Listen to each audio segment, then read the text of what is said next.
Here we go. Did you guys have a good week and weekend? All right, excellent. I wanted to go on a slight rant today. Utah Tech requires us to do grades for midterm. And as you know, with our online class, all the grades are due at the end of the term. And the due dates are there specifically so that you know to pace yourself. So whatever your grade stands at right now, it's just shows where you are right now with what you've turned in. And there's a number of ways that you can get your points up. One is to turn in assignments that you've already completed. Another one is to make sure that your attendance scores are all up to date.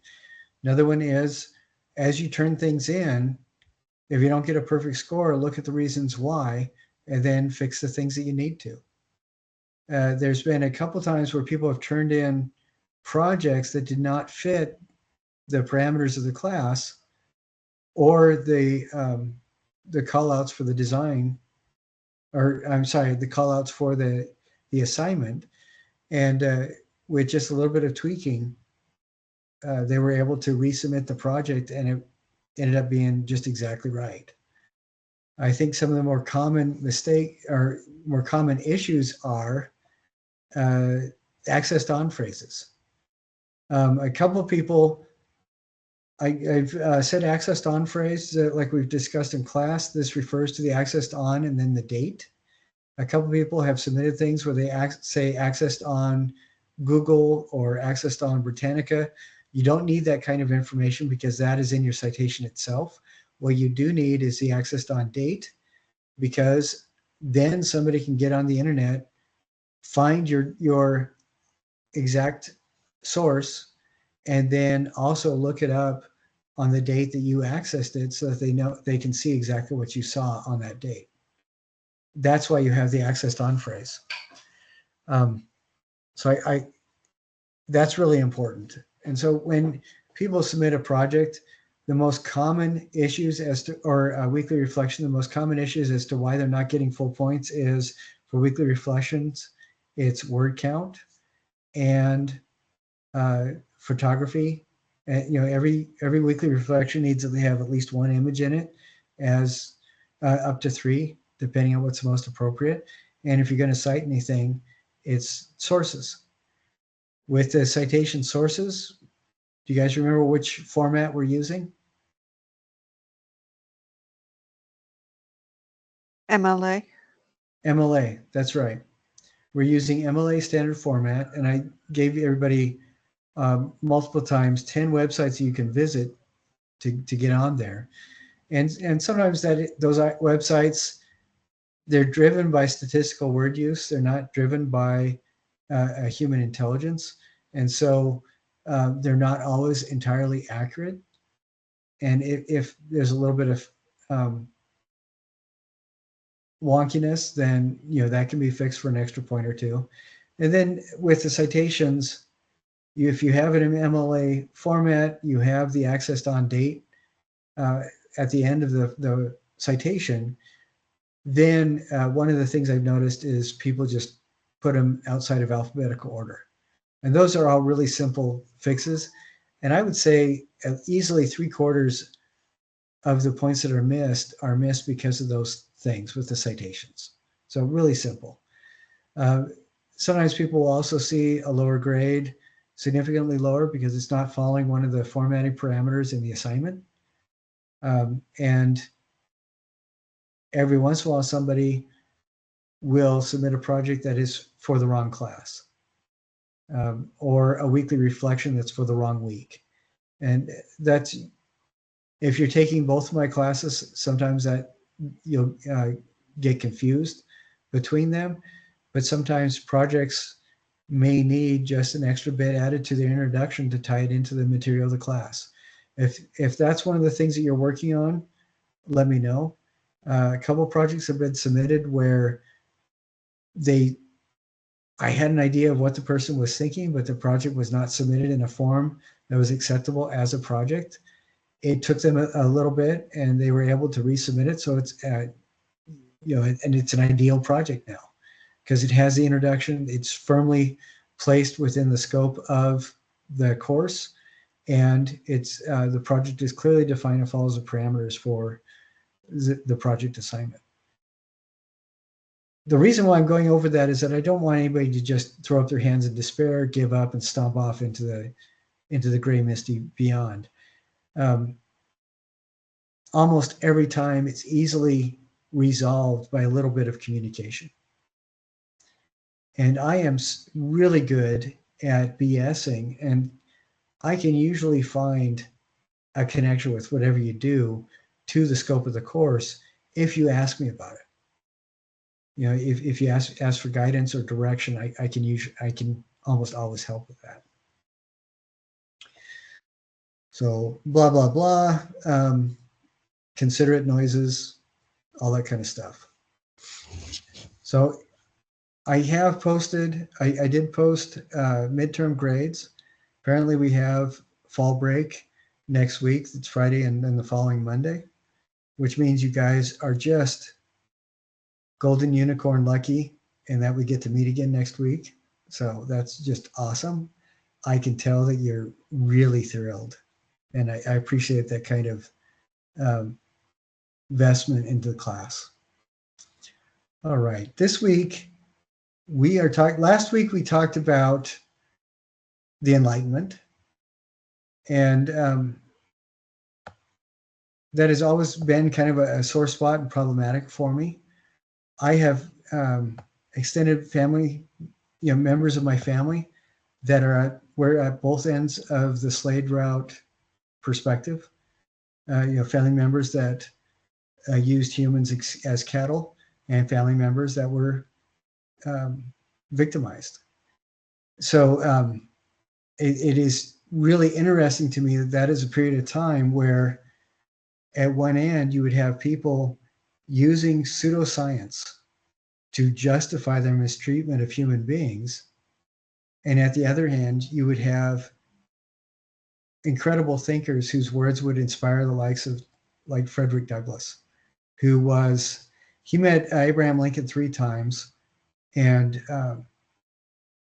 it is remarkable to see the growth of an American president through Frederick Douglass's eyes, because he was a very keen observer. He was the most photographed celebrity in the 19th century, most photographed human being in the world. A really striking man. And his words, his essays, his presentations were based soundly on the philosophy that he discovered, written by people during the Enlightenment. So it's interesting to me that we get both ends of a tragic and remarkable spectrum during this time period. The other big thing during the Enlightenment was the Industrial Revolution. Have any of you seen Sweeney Todd? I'm thinking particularly the Johnny Depp version, which was truly epic. My 12-year-old, that was her favorite movie for about 4 years. I'm a terrible parent. But I don't know if you guys remember in biology class talking about evolution as animals change to fit their environments for community survivability. They use a lot of the times biology classes will use the example of a particular moth that it was a species of light-colored, light-tan moth in England. And as people were looking at the specimens over the years, they found from the early 1700s, the moth was very light-colored, and early 1800s, mid-1800s, it was very, very dark. And then around 1910, it started lightening up again. And everybody thought that was really interesting until somebody pointed out that was the colors of the trees. When all of London was soot-filled because of the coal-driven economy during the Industrial Revolution, the bark of trees was a lot darker because of the soot on them, and the moths adapted so they were a lot darker. And I think stuff like that is really interesting. The reason we're talking about all that is one thing that the Industrial Revolution did for Europe and the West is something very similar to what the Islamic Revolution did in the 7th and 8th century for the Middle East. That is, it generated an environment within which a middle income class could actually be created. You know, you're moving out of feudalism in Europe and you're moving into a market-driven economy. And a lot of people that were not aristocrats and a lot of people that were not just land workers were able to actually make an income. What this provides is stable environments with disposable income.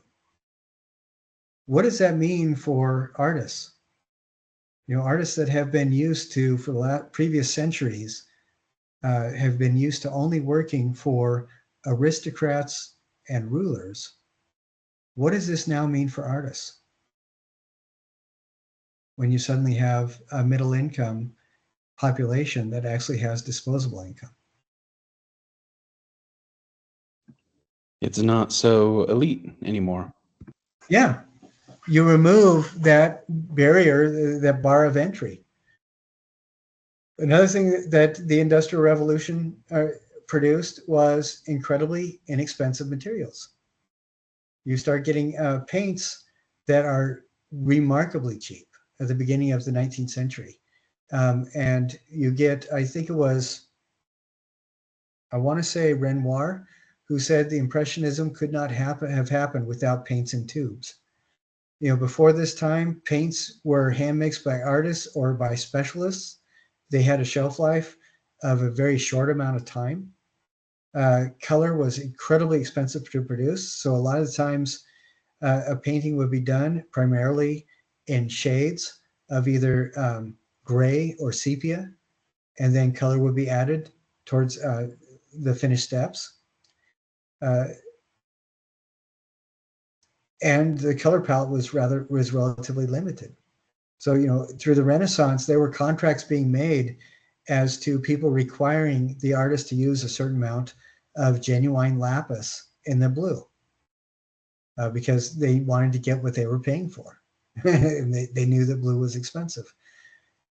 And so the Industrial Revolution, not only do you have an environment in which people can actually afford to buy paintings, but you have an environment in which the materials are cheap enough that a much broader spectrum of artists can become painters. So this is when we start seeing an explosion of experimentation in styles, starting about 1810, 1820. We see the beginnings of that, and it doesn't really become full-blown for about another 100 years, but we see the beginnings of this right then. What is interesting to me is you couple that with the philosophies of the Enlightenment, and you get artists painting for middle-income families, and specifically painting to themes, because that's what will sell, I think. I don't know. It appears that is what the correlation is. I don't know of any papers that have directly specifically targeted that, but that's what it seems. There are specific themes. Up through the Baroque, we still have paintings that are primarily religious and historical in nature. In the Enlightenment, that's when we start seeing that historicity and Bible themes being replaced with scientific and educational themes.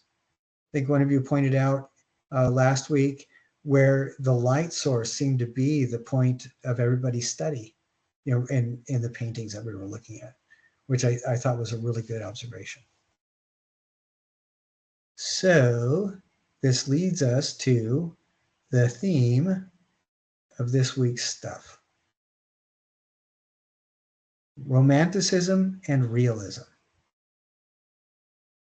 I want you to look at this painting for just a little bit, and then we're going to scroll down and look at this painting. for just a little bit. These are done about 50 years apart, these particular ones. But what's interesting to me is that these periods of painting overlapped a great deal. This Romanticism was maybe 1810 to 1870.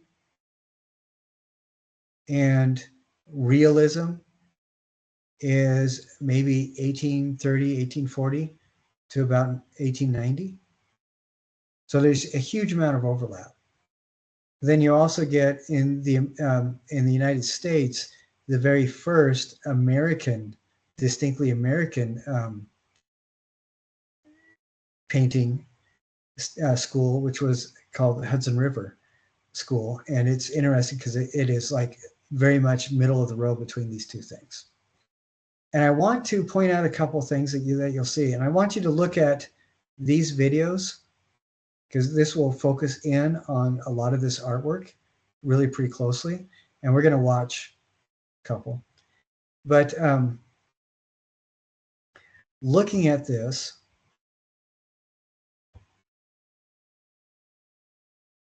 there's a couple things going on that I want you to be really aware of. And this is a really good example of Romanticism. So at the tail end of the Enlightenment era, so right at the beginning of the 1800s, you get these philosophers that are talking about how industrialization is just squeezing the life out of human beings. It's destroying their spirit. And we need to return to the simpler, more bucolic lifestyle that we used to have.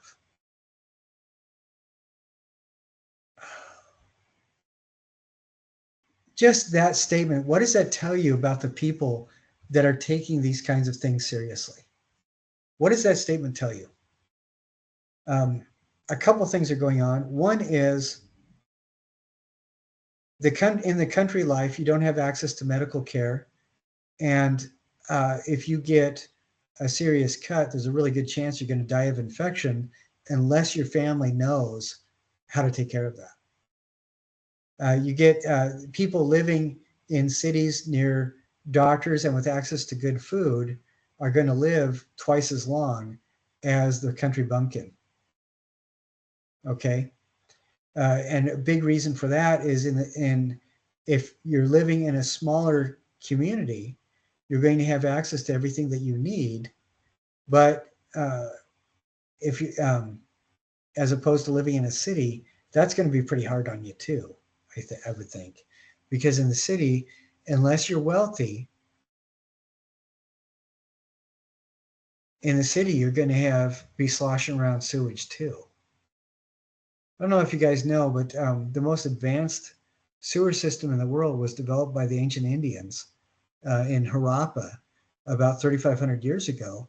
And it was the best sewage system in the world until after the Second Fire of London.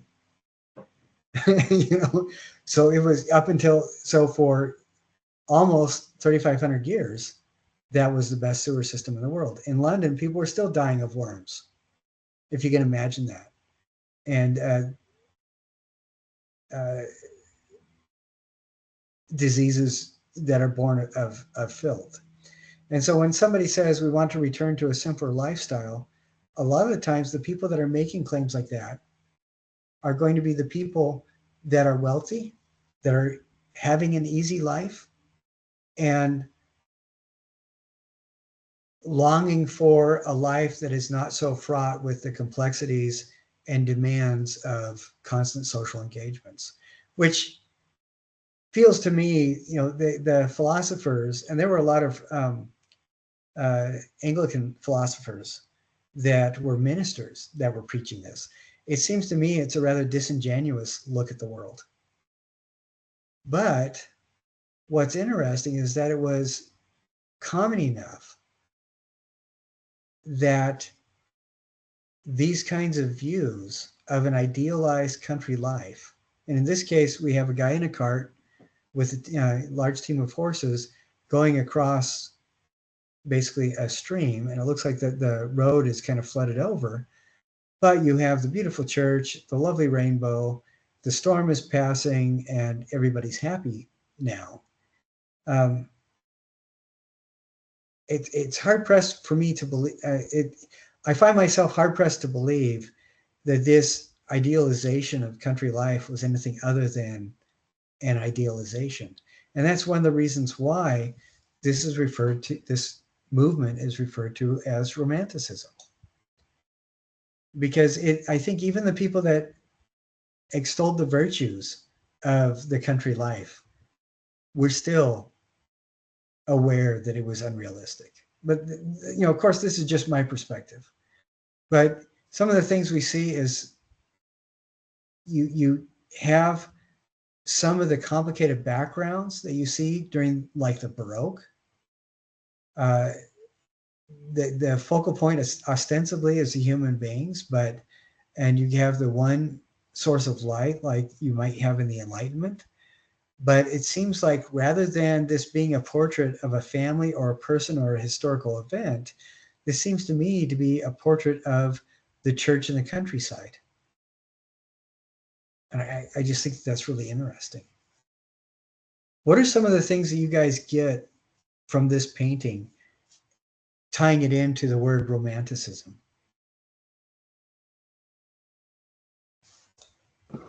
I feel like it kind of romanticizes a difficult job. Driving wagons like that couldn't have been easy.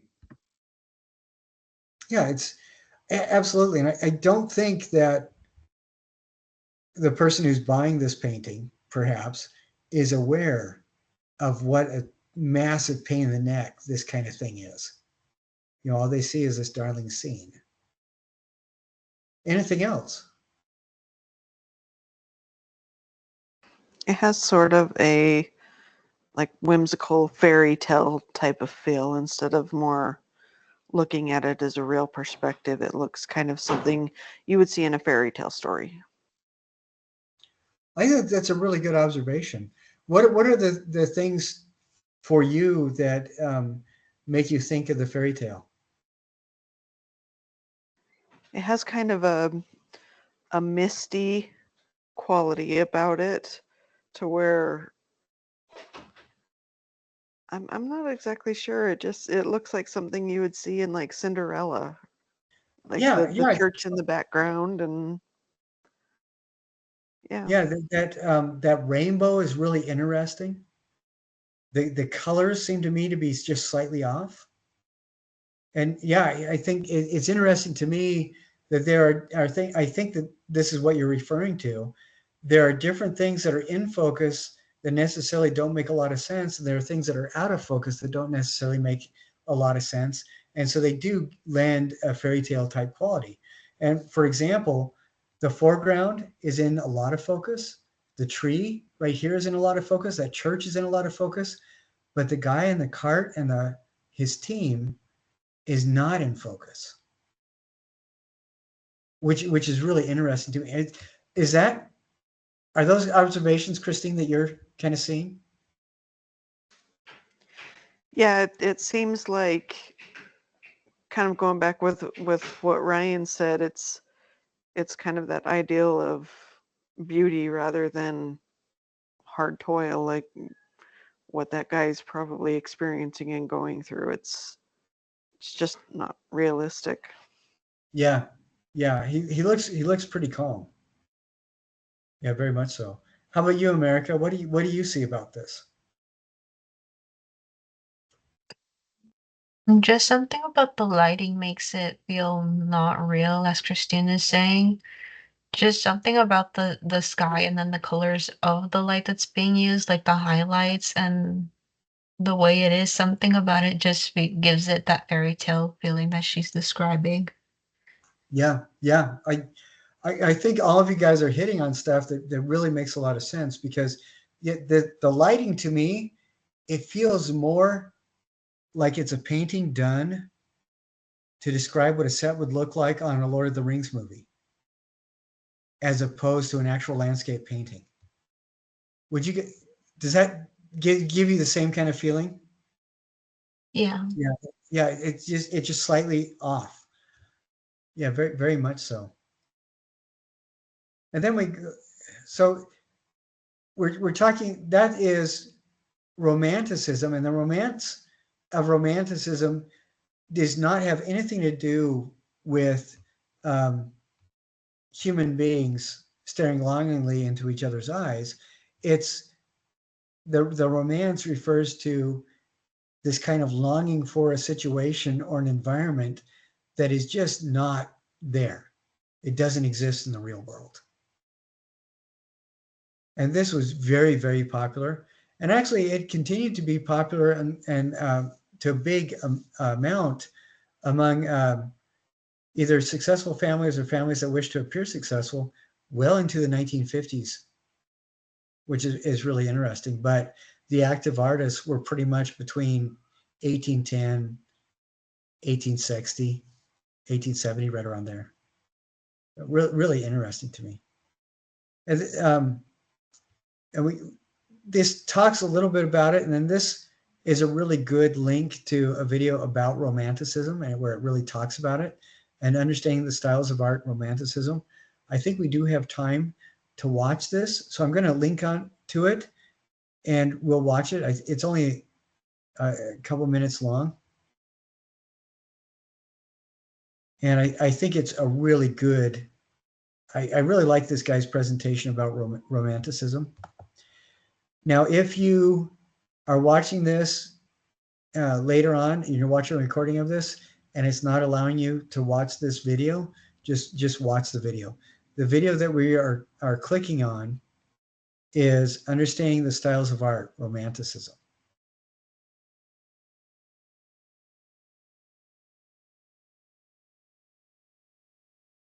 Talking about, and that began in the early 1800s. Romanticism wasn't about love and affection and relationships, but it was about the relationship of man or mankind to nature. Sometimes they were even, and sometimes nature was dominating man in this particular style. It was also about visual drama, and sometimes, like in this case, we have Caspar David Friedrich and his painting of Wander Above the Sea of Fog. Here, it's the vista that gives us that visual drama. It's this oh my gosh moment. If they had cameras back then, maybe they'd be taking a picture of this, but the artist decided to paint this to make us fall in love with nature and notice the beauty that's around us.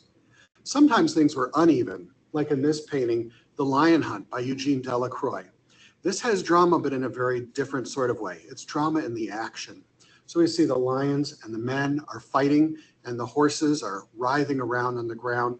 We don't know who's going to win, man or nature. We're not sure, but it is a battle.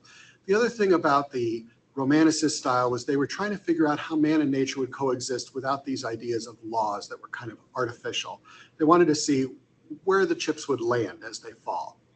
This next picture is called Watson and the Shark by John Singleton Copley.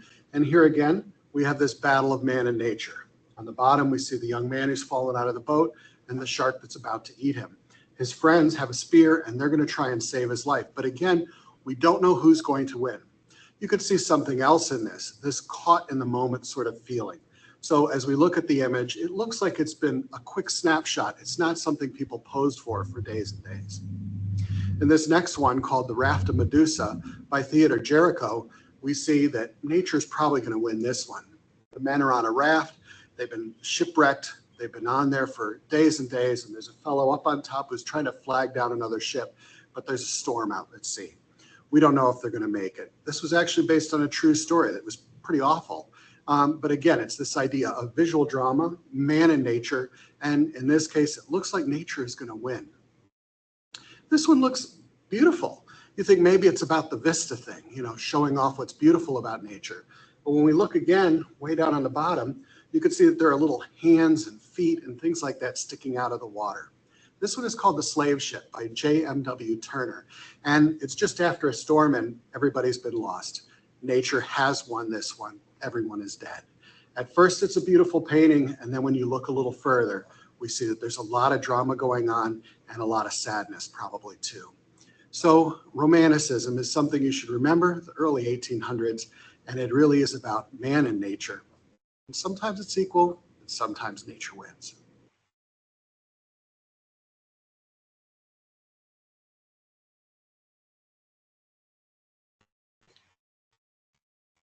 I think that is a really good short introduction. And there are some other ones as well, but I think he covers a lot of what you guys were talking about. A lot of drama, but it's relatively unrealistic. It doesn't feel like it's something that's actually occurring. It feels a little bit on that fantasy realm. And 19th century versions of or visions of fantasy are not like today's, where it's not all princesses winning, despite all the odds and everything. It was more about a world that we still don't understand, and people don't know if they can escape alive. So it's, I think Romanticism, for the name for this movement, is a little bit of a misnomer, at least from our today's perspective today. Now, this example is from another movement, the other movement I mentioned that we're going to talk about, which is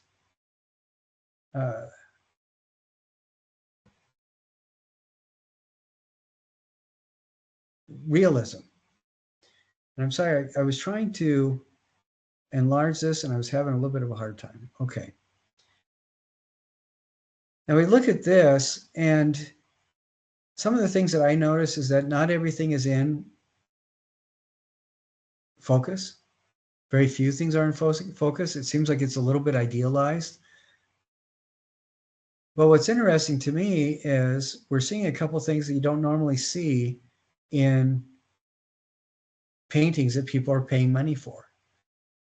Like right here, this donkey, that's the donkey's poop. We have two women that in European society would have been, right close to the bottom socially. It's obviously that they're laborers. They're people that work for hire. A scruffy dog is just waiting and lazy.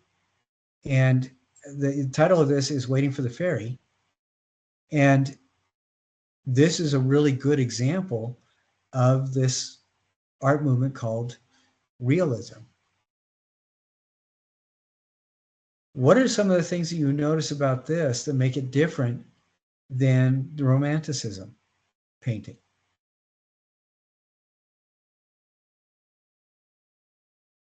Why do you think this is called realism?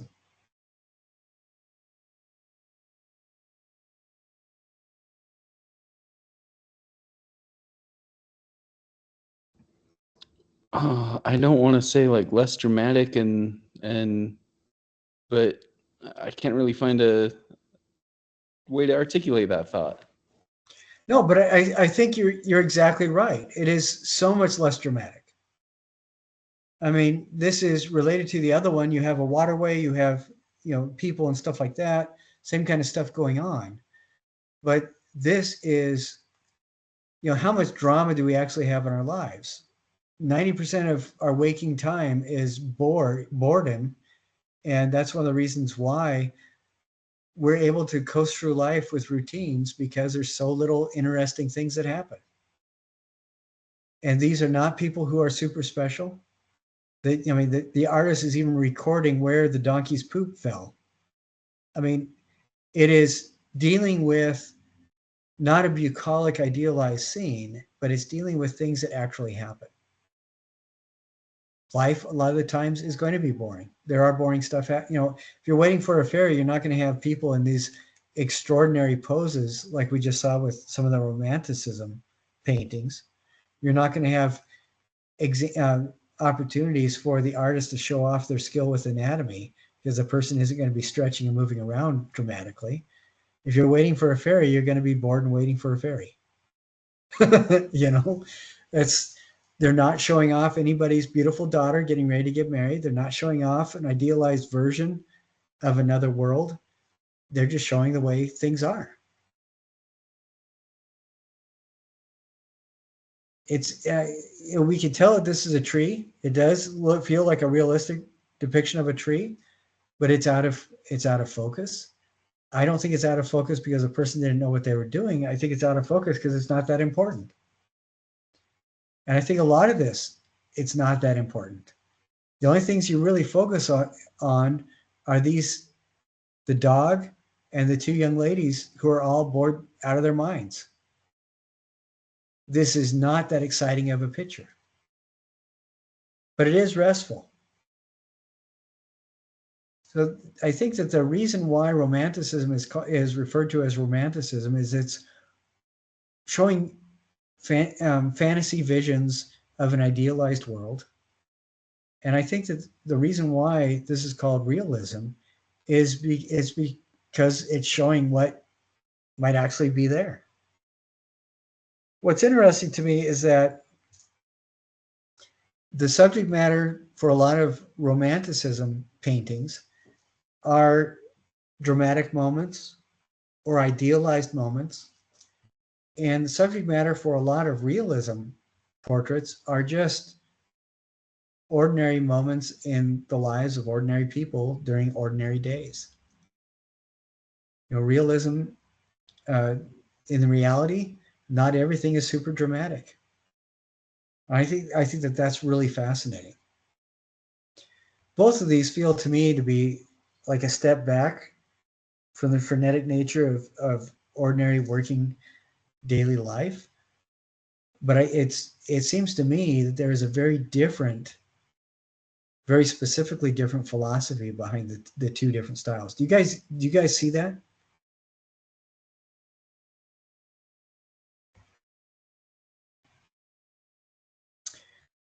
There's I want to share this painting with you.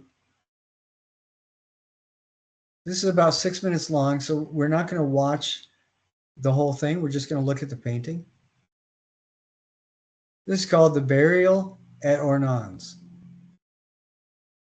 And this is an example of realism.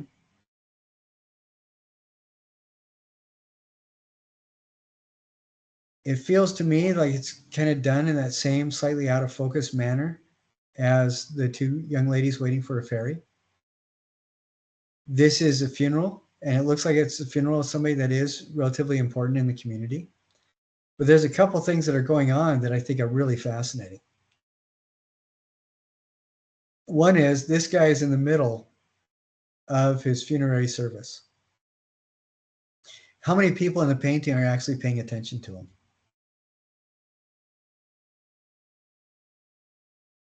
Maybe a half a dozen. You know, look at the altar boy. Do you think he's paying attention? Looks like he's just staring off at clouds. This guy's looking back. You know, he just finished digging. He's waiting for the go-ahead to finish planting whoever died. This dog is looking over here at the ladies in the background. Looks like they're all talking to each other. This guy is trying to make sure that everybody knows how hard hit he was by the death. These guys are church members, you know, church officiants, and neither of them are paying attention to this guy who is supposed to be the person who's the focus of everything. This guy looks like he's about ready to fall over from boredom. This dude, this little kid is looking up at this guy's face. I mean, he's not paying attention to anything else that's happening either. But this feels to me like instead of a posed portrait like we saw with the Baroque, like the Guild of Upholsterers painting, where everybody was posed in exact, even though they were, you know, the focuses were in different places, they looked like they were all posed. This feels to me like it is a pretty fair depiction of what an actual funeral would be like. What do you guys think? You know, it is not all that idealized. I think that I love my heart goes out to the kid who's staring at the clouds. I think that's pretty awesome. It looks almost like hieroglyphic to me. Like that could be carved on a panel as easy as it was painted on a canvas. Because how do you mean? Everybody's holding still? Everybody's stationary? It's a very flat perspective. Yeah. That's really kind of interesting. This feels very flat and unreal, even though it is in the realism movement. I think that's kind of interesting. I want to share this one with you too. This is another example. This is called The Gleaners. by a painter called Millet or Millet. And this is in that realism era as well. Some of the things that I see about it is we have a lot of really nice color, but I think you guys mentioned before that the light is a little bit odd. Like, you know, and I think it shares quite a bit of that with the Romanticism. In this case, like that romantic painter, we have three people working in the countryside, just like the guy with his team. So some of the things I think about this is there's not an awful lot in focus. And what Ryan says, I think holds true for this too. It feels a little bit flat as well. It doesn't feel like it has that vibrancy to it that the romantic painting did. And the people being extolled here or immortalized here are just completely ordinary people doing completely ordinary things. The So it's that trees, so much. I heard that this painting was kind of subtly a feminist painting, and that man in the background on the horse, even though you can barely see him, right here. yeah, that his head is above the eyes of any of the female workers in the foreground, Yeah. kind of, and then the fact that he's on a horse, is kind of in early 1800s the equivalent of being like in a Ferrari, from what I understand. So it's kind of saying like, women have their masters but keep going on. And I heard Well, and it then was also, feminist undertone. I think that that's valid. And, you know, gleaners are also the ones after the fields are harvested, they're the ones that go in and handpick the missed kernels. So their job is the lowest of the low. And this guy's, I think that could be a valid interpretation of this. And what's interesting to me is that you see a lot of those kind of subtly subversive tones in a lot of the realist paintings. That earlier image, this painting has been uh, evaluated as not quite an indictment of the church, but definitely an editorial against the church. And it's fascinating to me how a lot of the realist paintings, you get some of those political undertones. And when somebody says it, you can really see what's going on. I don't know how much of that was in the minds of the artists themselves, but it would not surprise me if there weren't at least some of that in their minds as they were doing these paintings. But that is really interesting. You know, and this is not easy labor. Well, one of the things I wanted to talk about too is for the rest of the term, this is going to be something that we need to be aware of. The idea of art periods versus art movements. Because this is the first time when we're talking about realism and romanticism, this is the first time we're talking about really art movements rather than art periods. Art periods are more like the Renaissance, Northern Renaissance, Baroque, uh, this kind of a thing. And art movements are more when we're dealing with artists in a shorter time period and with a more specific mindset, like what Ryan was talking about. Maybe this is feminist and dealing with issues like that. The reason why we're starting to talk about this now, and we'll talk about it for the rest of the semester, that there's actually a couple reasons. The Renaissance lasted for about 200 years. Baroque lasted for about 100, 150.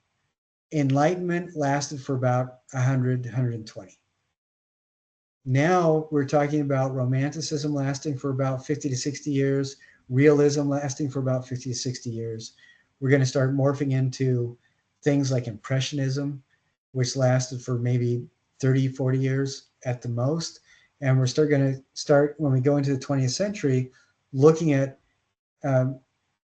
art motifs that run maybe as short as 3 years up to maybe as long as 10 or 15 years. when we look at art periods versus art movements, there's a couple things that I want you to be mindful of. And I know I am switching tactics, but or I'm switching directions, but this is really important because it's going to define the rest of our semester. The art period is going to generally be bound by geography, culture, and time. And an art period is generally going to be like within a country space or within a geographical region. The culture is going to be usually within a group of people that share a lot of self-identifiers, typically religion and government. And then the time period is going to be anywhere from, it's going to be in generations as opposed to years or decades. So that's generally what an art period is going to be. And if we look at something like this,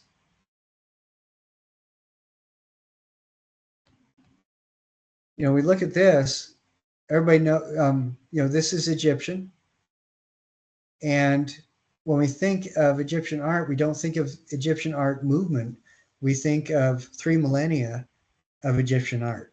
And it's pretty identifiable that it's Egyptian and it belongs to the Egyptians, that culture that lived in a geographical region in northeastern Africa.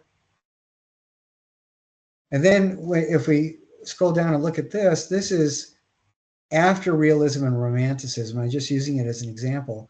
This is pointillist impressionism.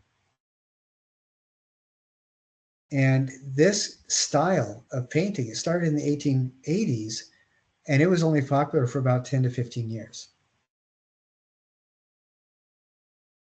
This was not, and there were actually pointillists in several different countries, but it pretty much faded out by the time the 20th century got started. So when we look at an art movement, it's going to be defined, the geographical regions are going to be more ideologically connected or socially connected rather than geographically connected. So we look at Egyptian period of art, it's going to be taking place in the area of Egypt with people who identify themselves as Egyptians. We look at something like pointillism, it is going to be done by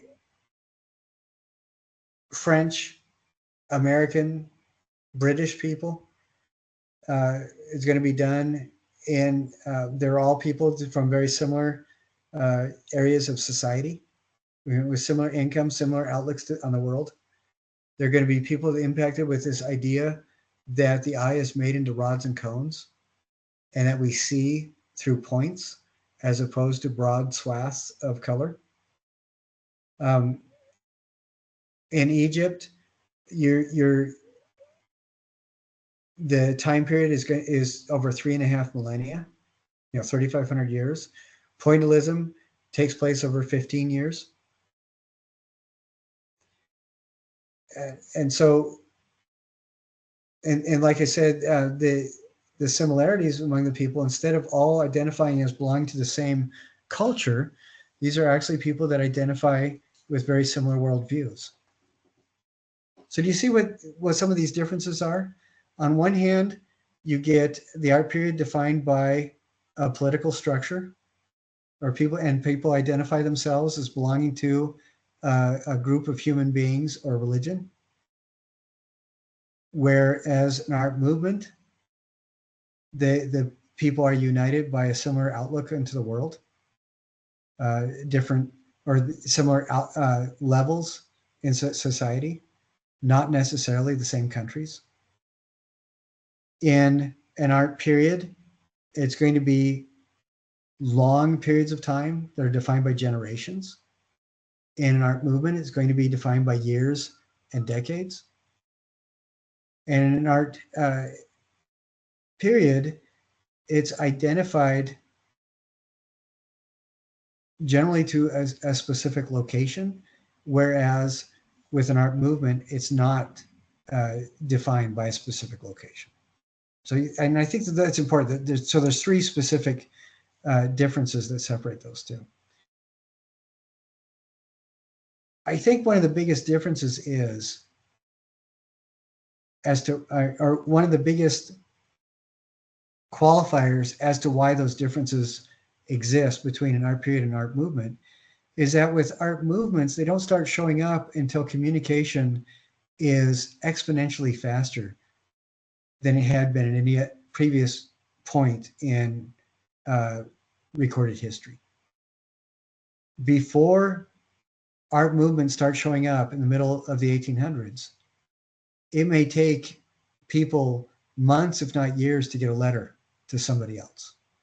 You would put your life on the line trying to travel around the world. The Industrial Revolution, among other things, revolutionized communication and travel, where somebody could get a letter to almost any point in the world in less than a month, when that never happened before.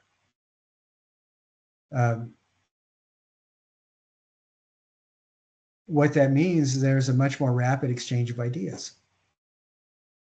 One of the things we've talked about is that, remember when we were talking about art imitates nature? Remember what the rest of that idea, that thought is by Plato? What was the rest of, does anybody remember what the rest of Plato's thought was that led up to him saying art imitates nature?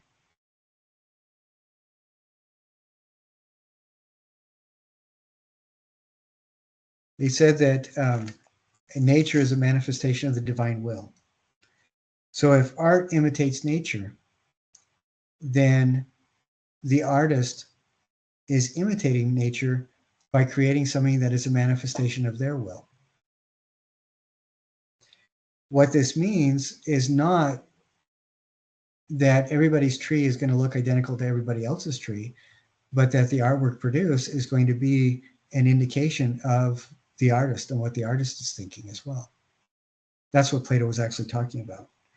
That misunderstanding about a tree being a tree didn't really start showing up until the mid-1800s and the development of the gallery system in Europe, which I think is interesting. When it was important that art look a certain way so that you could predictably sell it to people, which it's fascinating to me that that's a big driver of a lot of world perspective. So keeping that thought in mind, if we know that communication is exponentially faster, and we know that travel of goods and human beings is exponentially faster, why do you think art movements would be so short, being defined by years and decades as opposed to generations and millennia? Why do you think art movements would change so quickly?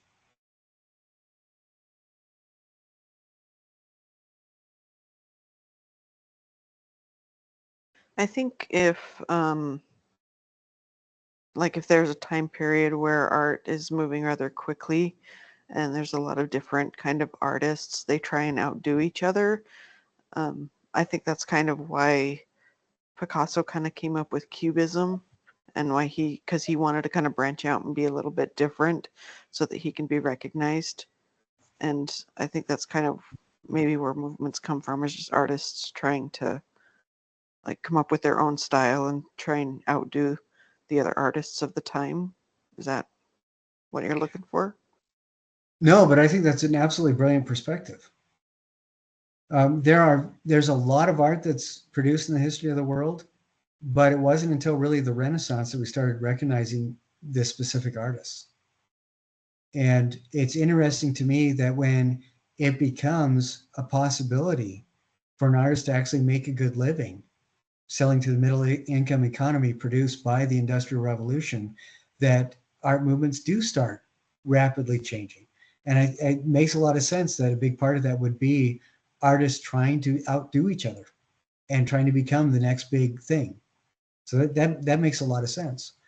From my perspective, what I've seen is that it seems to me a lot of the art movements deal with a specific perspective on the world. And the artist has specific intents that they're working with.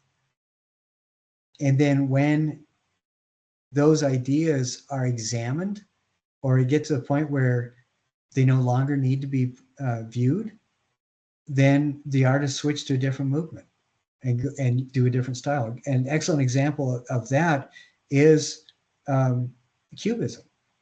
The three main Cubists, the three people that really define Cubism are Braque, Picasso, and Duchamp. They just are responding to a perspective of the world where people are starting to realize that not everything in the world has to be from your perspective, where people are realizing that other perspectives, even though they're completely different, may be just as legitimate as yours.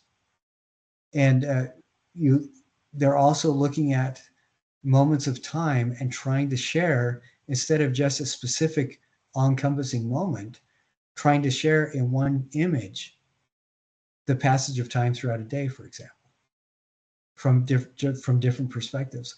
Like some of these artists, like Marcel Duchamp, in his Nude Descending a Staircase, I don't know if you guys have ever done an experiment where you did multiple exposures. I don't know if any of you are old enough where you did multiple exposures in the same camera shot. Yeah, and you see this kind of weird overlapping image. That's exactly what Marcel Duchamp was doing, showing the passage of time in a single frame, as it were. And you see, that's right at the birth of modern animation and modern cinematography, is when Cubism came around. So they're showing the shared validity of multiple perspectives, as well as multiple points of time in one shot. Edward Maybridge was a huge contributor to Cubism because of his. Have you guys heard of Edward Maybridge? He was a photographer who he overheard two guys arguing about whether or not a horse's feet ever left the ground completely while they were galloping. And he thought, okay, well, I'm going to do something so we can prove who wins this bet once and for all. And he developed a system of perspective cameras that was like the fairy godfather of bullet time in the Matrix, where he had all these cameras set up in sequence, and a horse would be running, galloping, and the cameras would take snapshots every 100th of a second. And then you could see in all these, dozens and dozens of shots, what was actually going on. That was the birth of the zoetrope and later the cinemascope, or contemporary filmmaking. And knowing those things about time and perspective, then you can see why why these artists were interested in examining Cubism, why that movement started. And as they were dealing with those different issues, Braque and Duchamp moved on to other things, but Picasso kept with it. And a big reason I think he kept with it is because he developed a cult of celebrity around himself. By the time he died, he said, I become nothing more than a clown capering to the whims of the masses. But up until the time he died, he made really good money being different than all the other artists. When World War I hit, another art movement was people taking the ideas of Cubism, but using them to define the idea that only their perspective was the most valid. Every other perspective needed to not only be dismissed, but destroyed through violent means. And you get the birth of Italian Futurism. And that movement died within 3 years, mostly because all the artists joined World War I with the idea that they were going to kill everybody who thought different than them. Join on the side of the Italian fascists in World War I, and all those artists got killed. So the movement died with them. And so that was one of the shorter of the art movements. But it is interesting that art movements are dealing with the artists are not necessarily. Braque and Picasso were roommates, but Duchamp, he was not a roommate with them, but he shared those ideas. And then you get other movements like Dada, where these people came from Switzerland, France, Germany, a couple other places, and because of communication and mass market media at the time, or mass media at the time, they were able to work with each other and coordinate their efforts. And that lasted for about 10 years. And you get a group like Bauhaus that tried to revolutionize design. All these people thinking about how can we make the world a better place. And by working together, they developed a shared art movement. And that is, even though it kind of fizzled out after a while, not because people lost interest, but because they grew past it and turned to different things, Bauhaus still informs architecture and web design today. Even though it started way back before the 1920s. So it is interesting that, can you see the difference though between art periods and art movements? And time, what is the big difference with an art period and art movement time-wise? Which is going to be longer? Art periods are much longer. Yes, absolutely. In involvement-wise, what's the big difference? Who is going to be involved in an art movement as opposed to who is going to be involved in an art period?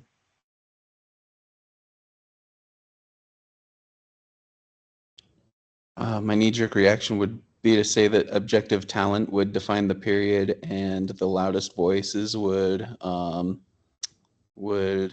represent the movements. I think that's really good. It's artists within a specific political structure or within a particular ideological structure that define a period. So very, very similar to that. And you're trained as an artist not to have your own voice, but because of your skill set. And then in art movement, it's people like Christine said, perhaps who want to make a name for themselves. It's people that share a worldview in an art movement. And then as far as geographical or geographical area is used, what is the difference between an art period and art movement?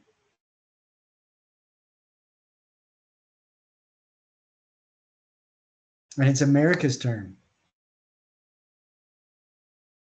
I feel like art movement is a bit more. It's a bit more locally, whereas the period it has the ability to be expanded into other areas.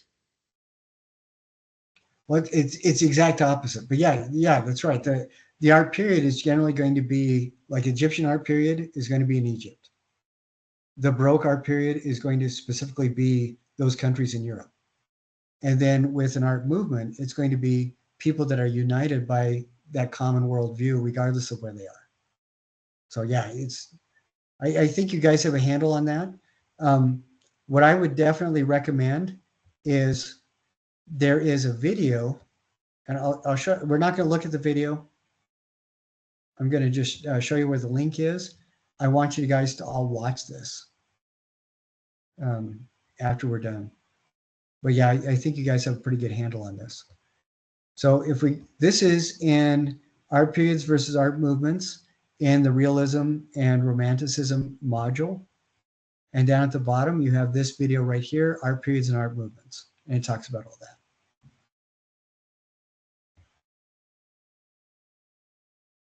Now I want to show this with you. These are some examples of romanticism, and we're going to go through these. I'm just going to look at each of these, and I want you to check out on your own the videos and stuff like that associated with that, so you can see more of their artwork. But I think that these are pretty good examples, and I want to go through and just look at each of them and to see if we can find the commonalities. We're not necessarily going to,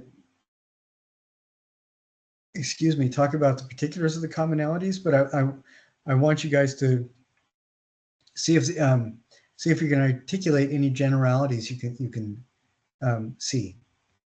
So 19th century Romanticism, this is from 1817, so the very beginning of the movement. This is Wander Above the Sea of Fog. What I see is that kind of idealized person in nature, like we saw at the very beginning. And in this, even though he's totally stable, totally still, there is an awful lot of drama. We have the very stark rocks right here that all the negative space is filled up with these clouds, the fog that's moving quite rapidly. There's the shapes of the rocks are, rather than smooth right here, that they feel very craggy. There's some drama there. And then as we go farther away from the viewer, from this person's perspective, there's some interesting things happening in the landscape, so we don't quite, our attention isn't quite lost. One of my favorite paintings from this Romantic period is The Abbey by Carl David Frederick. That is another really, really beautiful, very atmospheric. It feels to me like this is a rather dramatic scene from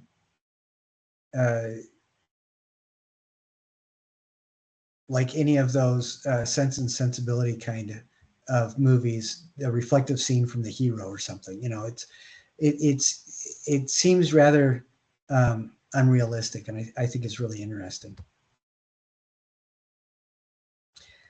I think we've talked about this quite a bit. Oh no, this is, we haven't talked about this one. This is very it's funny to me. This is very similar to that one that we just saw at the very beginning. You have the same kind of waterway. You have the wagon with the team and the guy trying to wrestle it through the water. The clouds are dissipating after a storm. The biggest difference on this is that there's not a church right here. The tree is where the church was in the other one. But other than that, it's almost the same painting. You have a lot of drama going on with how the person has depicted the background, picked out leaves in the trees and stuff. You have a very strong trunk and branches of here, a lot of movement in the clouds. And, you know, the lighting does seem a little bit off. I think you guys were touching on that. It's like a fantasy type lighting.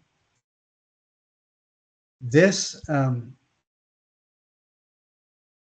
is another really good example of that romanticism. You have a dramatic event, and I love this, the kiss, because it is a romantic image done in the romantic style, which I think is kind of funny. We have an unnamed corridor, you know, these guys are stealing a kiss with each other. Some of the things that I think are really fantastic is the way that the texture is described on her dress, on her skirts, is almost hyperreal.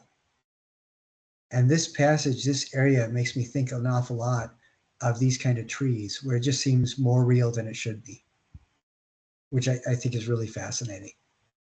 And then we look at, now the difference is that this is actually a romantic style painting, portrait of Mary Shelley, who wrote Frankenstein, but or the modern Prometheus. But her book, which I think is kind of interesting, her book is an excellent example of Romanticism in literature. It's this idea of the nature of man and the drama between the scientifically minded person and the nature of humankind, and what's going on there, which is going to win, you know, the humankind's nature or scientific thought. And so the struggle is in a literature setting, which I think is really fascinating. And Eugene Delacroix, I think he's the one who did the Raft of the Medusa, with that particularly awful painting. But you see this, even though it is the theme of nature is more what's going on as people lose themselves in the chaos of battle. I think, and you know, what is just going to happen in the chaos of battle. Weaponry at this time, it was difficult to treat bullet wounds at this time. because if the bullet impacted a person anywhere near a bone, it completely shattered the bone, and that's why so many limbs would have to be amputated. So it really ruthless.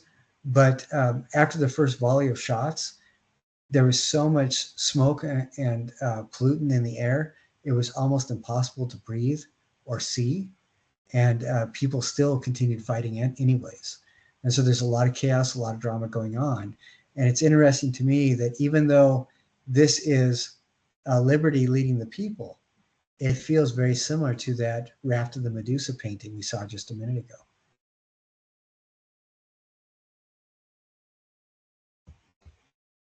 What are some of the uniting themes that you guys feel are present among these views of romantic paintings or romanticist paintings?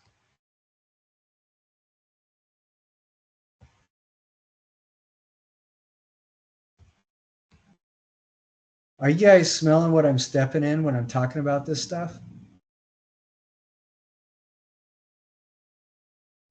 I was actually thinking that top picture when during the video when he was talking about that, I was actually thinking it looks like the cover off of Mary Shelley's Frankenstein or The Count of Monte Cristo. That's kind of what it came to mind, and just has kind of that theatrical type look to it. That's interesting because The Count of Monte Cristo was written in about the same time period. And it's fascinating to me because that seems to have a lot of literary echoes of what's going on here too. That's a really good connection. I like that. Anybody else?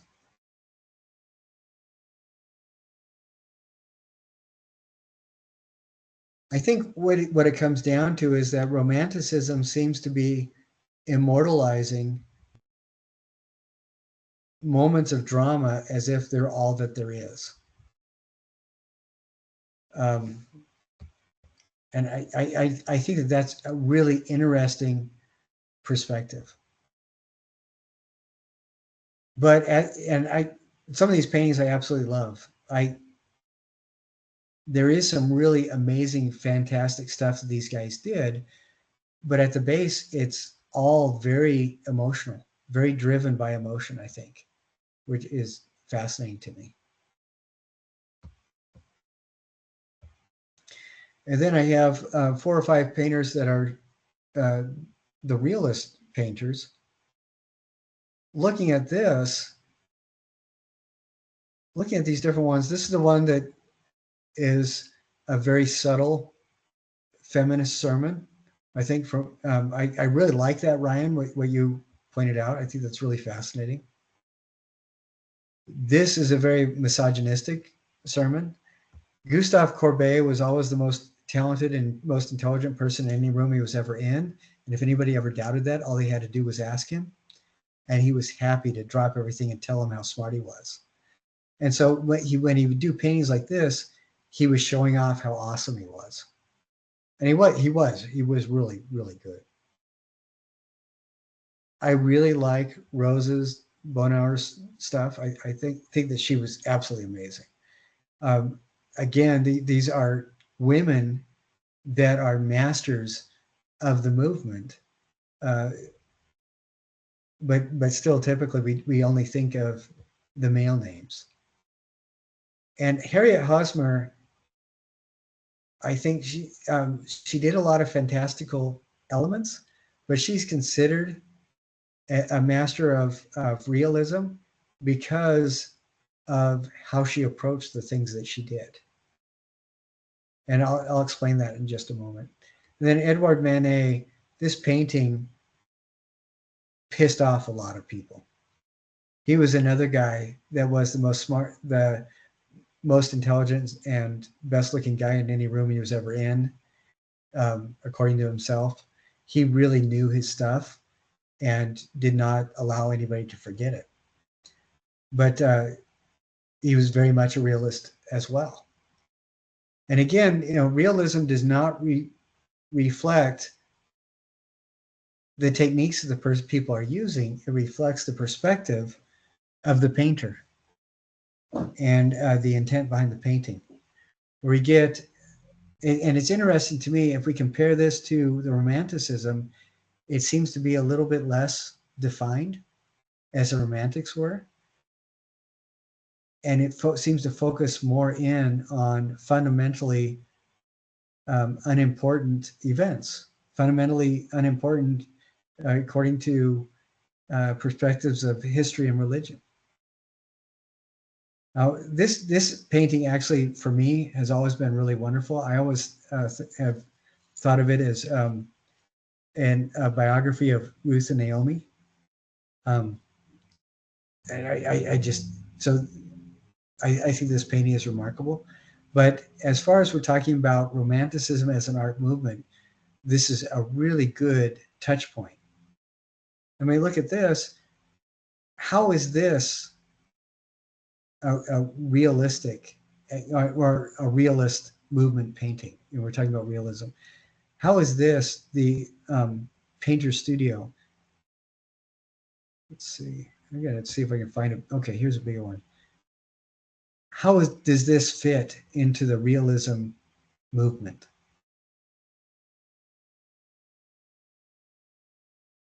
For me, this reminds me an awful lot of that burial scene that we saw. The artist is here. He's showing the model what he's doing. She's about done. You know, she's wrapping up. She wants to see how he's gotten along painting her. The kid and the dog are just kind of doing their own thing. The kid is actually looking at the painter. He's not looking at the woman. And this dog is just doing its own thing. This dog is doing its own thing, kind of sniffing at stuff. All these people in the room are looking at different things. This guy is staring at the model. This woman is staring at the painting. This guy is reading. It feels to me that there's not an awful lot of drama going on, as we saw with the Romantics movement paintings. To me, it feels like this is just kind of a slice of life, ordinary type of thing. What does blow me away is that the artist and model would allow so many strangers in the studio. And this kind of unrealistic audience is pretty common in a lot of realism paintings. There's a series of drawings and paintings about London train stations from this time period that are considered realism. This is where you get a lot of the Victorian era caricatures of human beings. It was like a whole subgenre of portraits of people waiting for the train. And you get just incredibly improbable groupings of individuals. And it seems to me that it's more of a slice of society and ordinary people, as opposed to celebrating any sort of historical or biblical event. The figure that's behind the canvas, is that another model, or is that maybe a painting?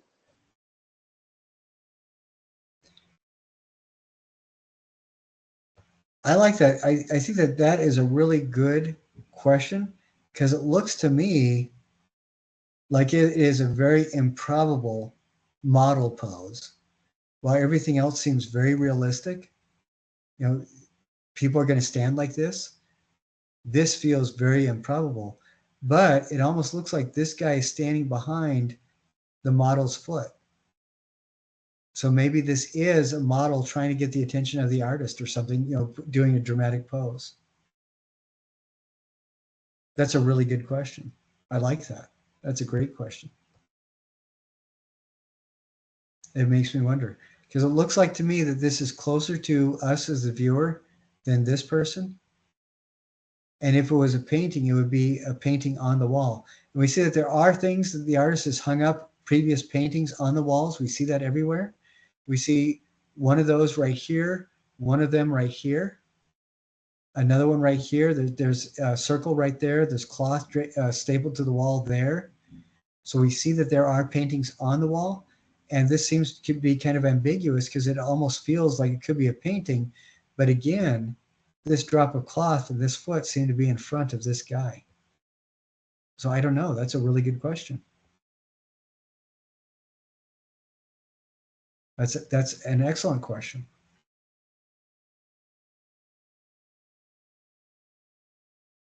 What do you think it is? I'm not entirely sure. Because it could be a lot of different things. But considering the ego of the painter, it would not surprise me if it was a representation of the discarded romanticism. Because that guy is in a really dramatic pose, and this painter really felt highly of himself. Now, I love this Rosa Bonheur because I love having her as a romantic painter because she's doing a lot of things, or I'm sorry, as a realist painter, because she's doing a lot of things that the romantics did. This looks like horses from the lion hunt. The difference being the movement is a lot more restrained. We have this one horseman who's lost control of their mount, but for the most part, everything else seems to be almost like a parade. We have these banks of trees. These 3 trees look very realistically portrayed, and these are in that kind of blurry stylism that we see in the Gleaners, for example.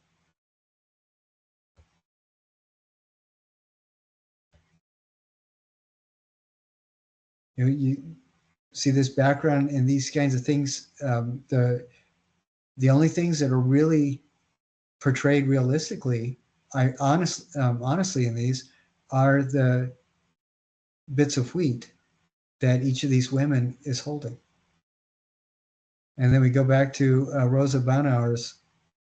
The only things that are real, the only plants realistically portrayed are these 3 trees, and then we've got these 2 horses that are very clearly defined, and then bits of others. So it's very interesting to me that it seems to me that Rosa is very consciously bridging those ideas of high drama with scenes from contemporary life. I really love her work because she puts a lot of energy into things that are completely ordinary. It's really fascinating.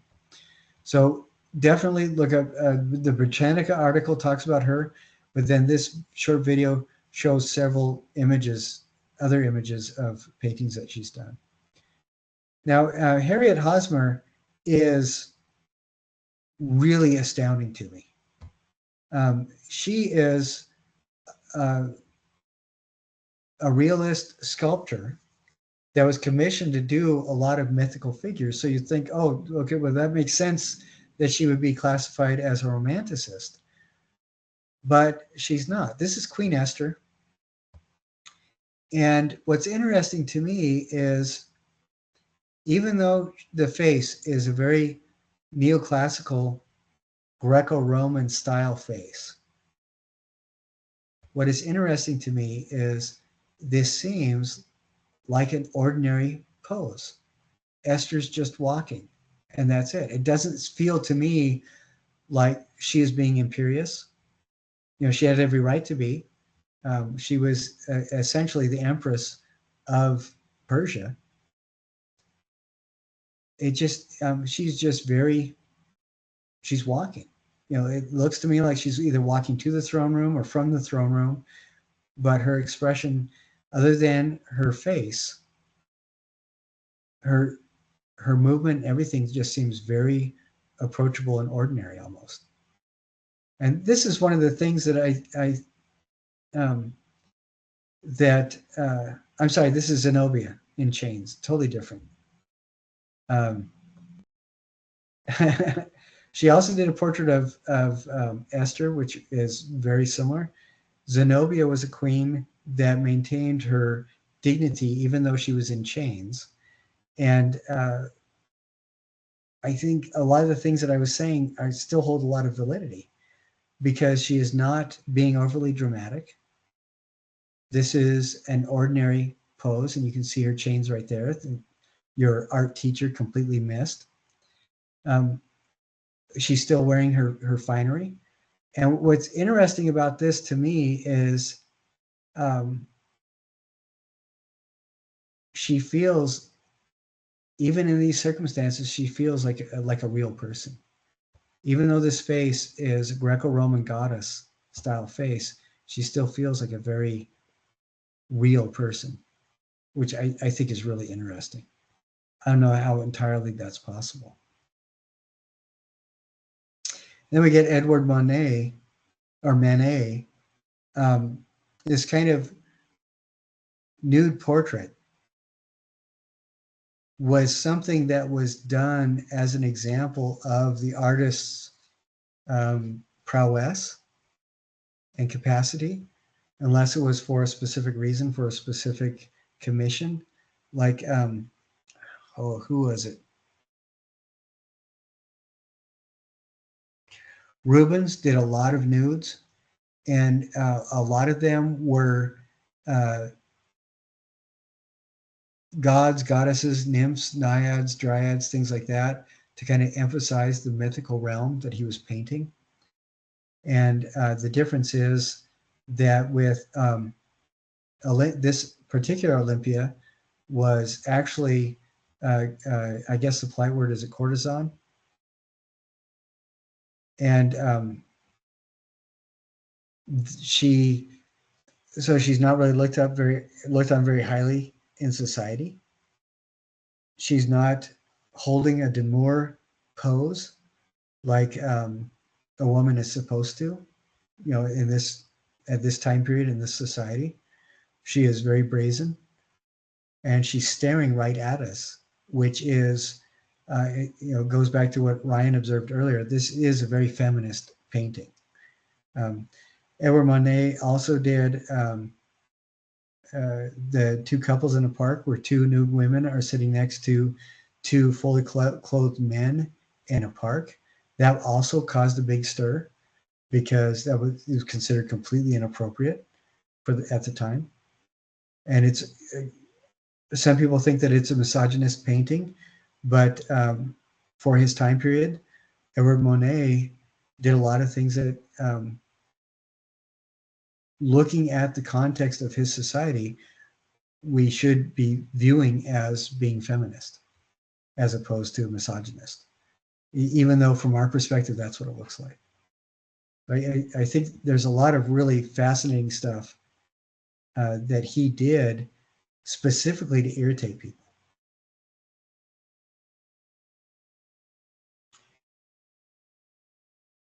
And look at some of the stuff that he did. This is a Spanish singer, guy who is he's basically a busker in the street, and very common, very ordinary subject matter. And again, a really good example of that idea of realism.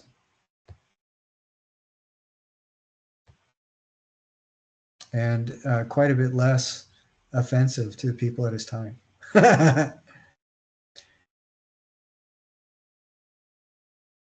Really quick, the last minute or so that we have left, what are some of the commonalities that you see among the realist stuff that we looked at?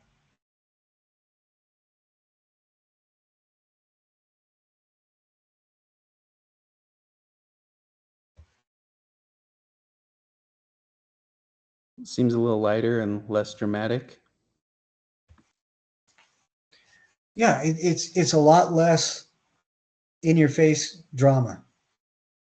There are some things that I think are not very liked, like there is the quarry workers, which is a really desperately sad painting. Another really good example, you've all seen it, is Death Comforting the Woman. where a woman who's dying is being hugged by the specter of death. You guys have seen that one, right? And so that there are some really desperate ones, but for the most part, it seems that it's an awful lot less teenage drama queen for the most part.